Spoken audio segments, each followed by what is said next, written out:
lovely to see you. How have you been? I did miss you. I am hyper aware that sometimes in my videos I do embody the girlfriend experience, but I like that. I think that parasocial intimacy is important. Today I will be discussing and reviewing all of the books that I read as of recent. We have here recent meaning April, the April just passed, so this is 1 month worth of recent reads, if you will. Speaking of April, actually, let me tell you some of my favourite excerpts of writing on April. Think of it as a Frankenstein-esque ode to April. April is the cruelest month, breeding lilacs out of the dead land, mixing memory and desire, stirring dull roots with spring rain. It's from T.S. Eliot, The Wasteland. April is the cruelest month is a very iconic quote. I think I saw about 6 Instagram posts with the caption, April is the cruelest month, so I wonder if you did too, or if that's just my circle of friends. April. April, laugh thy girlish laughter, and the moment after weep thy girlish tears. April. That's from Angus Wilson, No Laughing Matter. April hath put a spirit of youth in everything. Of course, that's Shakespeare. Without further ado, here are the books I read and enjoyed, loved even, I would go so far to say, in April. And stick around to the end if you want a very exciting current read reveal. It's actually a very exciting reveal.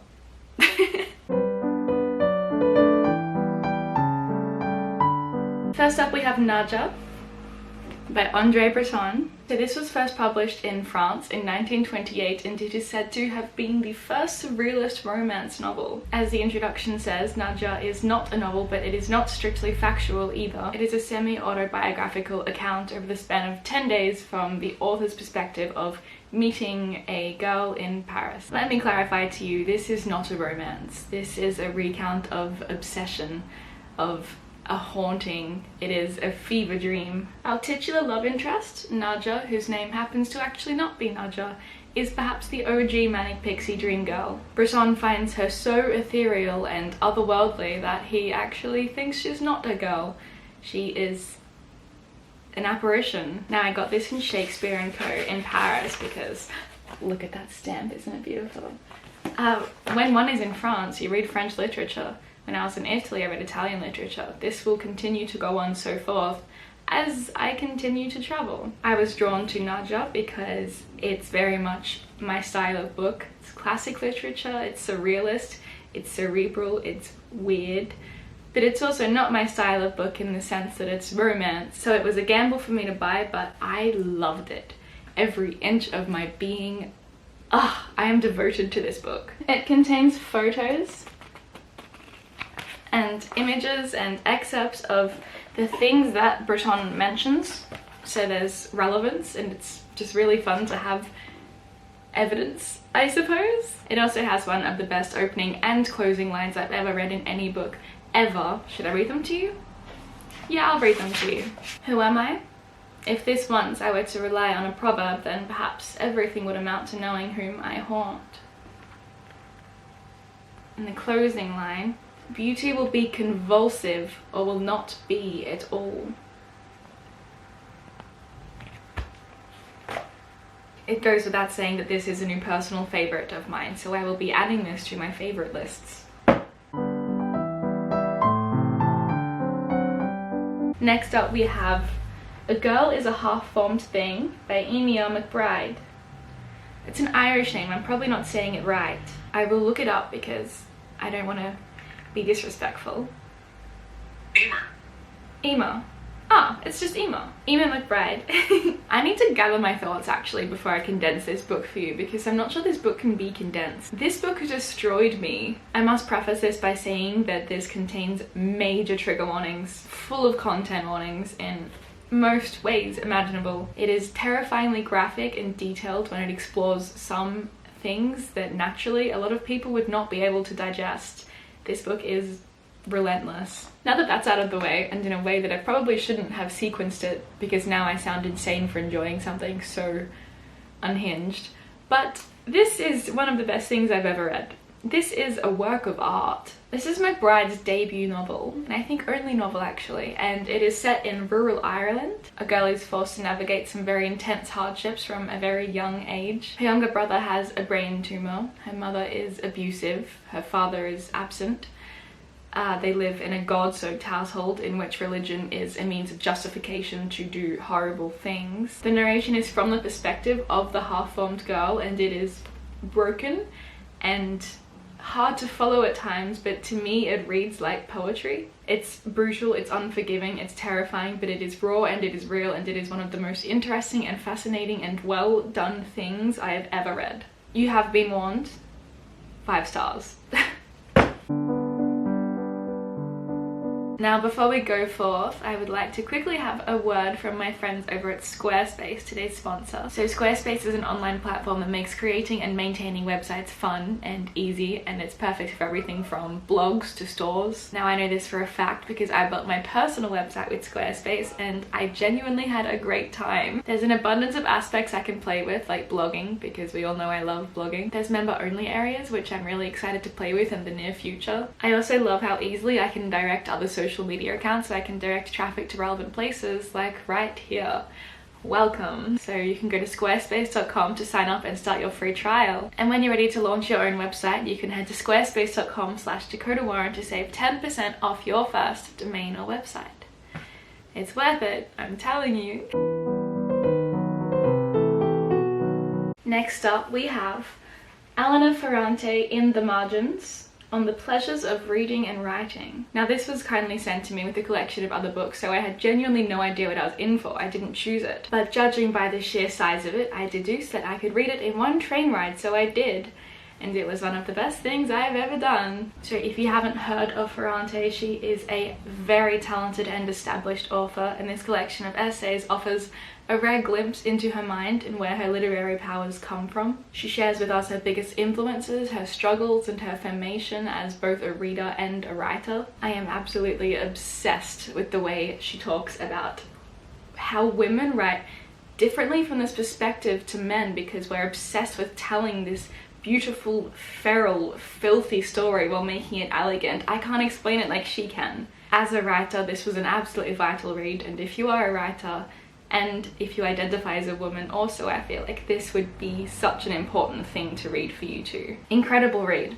So as you can tell, I've had an incredible streak in April. I love April. Next up we have 2 Nabokovs, and first up we have Pale Fire. Now, I am nothing if not a Nabokov girl. I will read anything he wrote. This is not the part where we go into my thoughts and take on Lolita, because we would be here all day. I remember once I was doing some reading on Nabokov's works and somebody commented and said, "Stop it, Nabokov, you're making all of us look terrible," from the writing community, and it just made me laugh so much because it's so true. So this anti-novel basically rejects every single element of a traditional novel. It is a book made up entirely of footnotes. It begins with a 999-line poem called Pale Fire, but the actual novel unfolds in the footnotes, and it's unhinged. When I started reading it, I didn't know that the entire novel was in the footnotes, and so I was trying so hard to annotate and keep up with the actual poem that I thought was the novel. I annotated so much, I was trying so hard to stay on track, and I'm really glad I did. And then I got to the footnotes, and there was so much more that I had to think about. But it's genius. It's simply genius. Essentially, the story is that the writer of this poem, Pale Fire, died, and his friend edits it in the footnotes, but tells his own story, and we are descending with this narrator via the footnotes into this absolutely deranged mind. And I love how Nabokov is just incredible at unreliable and unlikable narrators. Really is his characteristic. Pale Fire is a masterpiece, and that isn't even my humble opinion. That's a very communal opinion.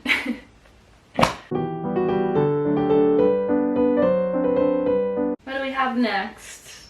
More Nabokov. I wasn't lying when I said I was a Nabokov girl. So this is a collection of poetry, obviously spanning over decades of his career.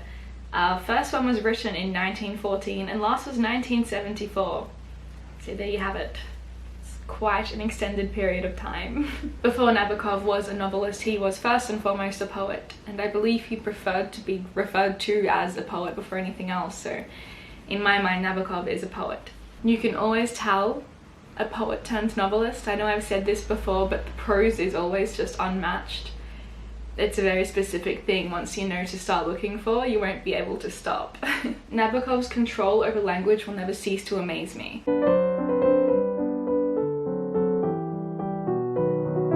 Next up we have, drumroll please, Heartstopper by Alice Oseman. So this is a graphic novel series following two boys in high school who have a blooming friendship. Wink wink, nudge nudge. Now before I even say anything, I just need to say the fan base for this is phenomenal. Almost a month ago I posted a photo on my Instagram story of something completely different. I think it was like pancakes or something. And this was sitting in the background like that, and I was swamped. I was inundated with messages demanding my thoughts on it. I must respect a fan base that committed. I'm also terrified of it.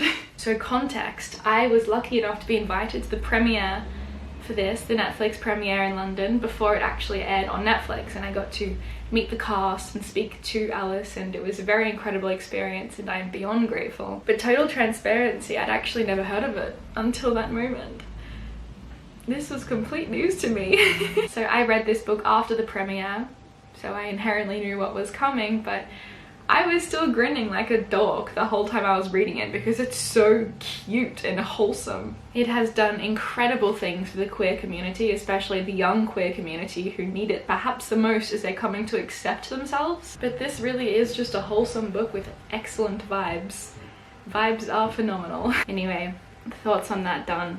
Leave me alone now.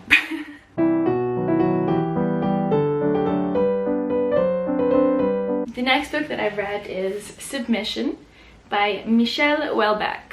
I think I said that right, I might not have, I probably didn't. I never do. So this is a socio-political French novel that is a satire slash critique on French, I suppose even Western in general, ideals. It follows an unlikable and morally repugnant narrator who lives a lazy and casually hedonistic lifestyle. So he sleeps with his students, he's detestable, he's racist, he's sexist, he genuinely believes that women belong in a kitchen and exist only to serve men. The plot trajectory for this is that the Islamic Party sweeps to power and France is completely changed, and our narrator has to decide whether he submits, title, to the new ideals. I'm wording things really carefully because this is a very controversial novel. 50% of people adore it and think it's, as Time said, the most relevant book of the year, a vital read, but personally I'm with the 50% that think it could have been gone about a lot better because it is kind of just controversial in the way that it is problematic. All in all, I didn't like it. I'm glad that I read it. The next book that we have is Normal People by Sally Rooney. This is another one that had a lot of public interest when I posted a photo of it on my Instagram. I was once again swamped with messages asking for my thoughts and feelings. I wrote a review. I wrote a really long review, it's over 1,000 words I think, but it is on my, you guessed it, Patreon. I don't want to put that review on a public platform, and I'd rather have it in a space that's quite sacred with my Patreons and we can discuss it together. I didn't love it, I didn't hate it, I just existed with it. And there you have it. The 9 books that I read in April. Congratulations for sticking around to the end. You have been rewarded with a current read reveal. I'm saying that like it's some kind of special present when really it's just a very simple thing. Lapboner by Tessa Moshfegh. I can't, for legal reasons, say much about this just yet, but words are coming. I'm really excited to finish this one. It's very different. Anyway, I hope you took some recommendations or anti-recommendations from this video. Thank you for being here, and I love you.